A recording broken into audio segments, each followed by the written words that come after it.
我在海南这边买的别墅，住又不想住，卖又卖不掉，真的是特别后悔。各位网友，大家好，这是一套叠拼的别墅，在2017年的时候呢，来海南这边花200万买了一套这样的别墅，带精装修啊。当时海南这边还是没有限购的，买的时候呢是70年产权，刚买的时候很多人都非常羡慕。然而呢，到现如今真的是肠子都悔青了。接下来呢，带大家看一下这套房子吧。这是一套90平方的叠拼别墅，1楼、2楼是一家，3楼、4楼是一家。等于说呢，在这一个单元上一共只有2户，1楼、2楼、3楼、4楼分别都是复式的。底下呢这一户是赠送大院子的，上面这一户是赠送大露台的。尤其是上面这一户啊，2楼赠送3个露台。当时在第一眼看到的时候，真的是非常动心。这个是这套房子的1楼啊，整栋楼的3楼层高是3.15米，相比起正常的商品房来说，能高出25公分吧。虽然说面积不大，但是全部面积确实有150平方左右。因为赠送非常多的露台，而且房子是零公摊的。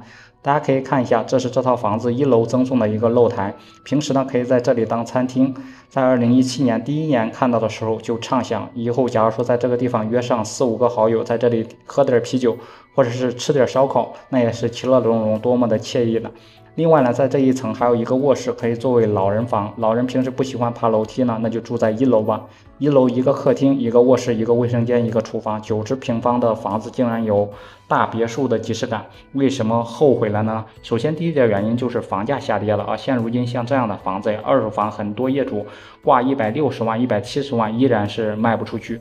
成交的周期非常的漫长，在2017年的时候，买房刚好站在了高点，因为在2018年海南这边全岛就限购了，像这样的房子，外地人已经没有了购房资格，有钱也买不到了。而对于本地人来说，刚刚大家看了这个小区周边非常的荒凉，缺少医院，缺少工作，缺少相关的生活配套。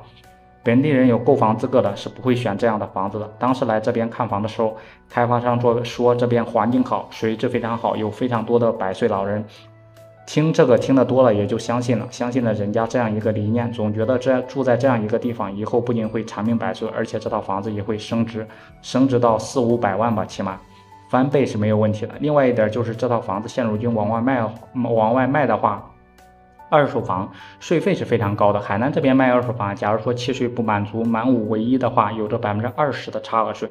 因此呢，很多二手房只是表面上看起非常便宜，但是实际交易的话，交易成本非常的高了。像第3点呢，就是现如今自己住呢也不想住这样的小区呢，现如今说句不好听的话，点个外卖都没有人送，因为周边实在是太荒凉了。一直住在大城市的，突然搬到这个地方是很难适应的。别的生活配套远一点也能够接受啊，到附近村里买的菜，平时可以做饭，但是这个地方距离医院还有好几十公里，确实还是太远了。当时在买房的时候还幻想着让父母来这边来养老，然而父母觉得这边离亲人太远了，而且周边没有医疗配套，一天都没有来住过。当初呢也是听多了推窗看大海，对于很多买房者而言呢，可能一看到那样的场景就上头了，可能直接就掏钱订房了。总之呢，算是长了一个教训吧。不知道大家对此是有什么看法，欢迎在视频的下方留言讨论。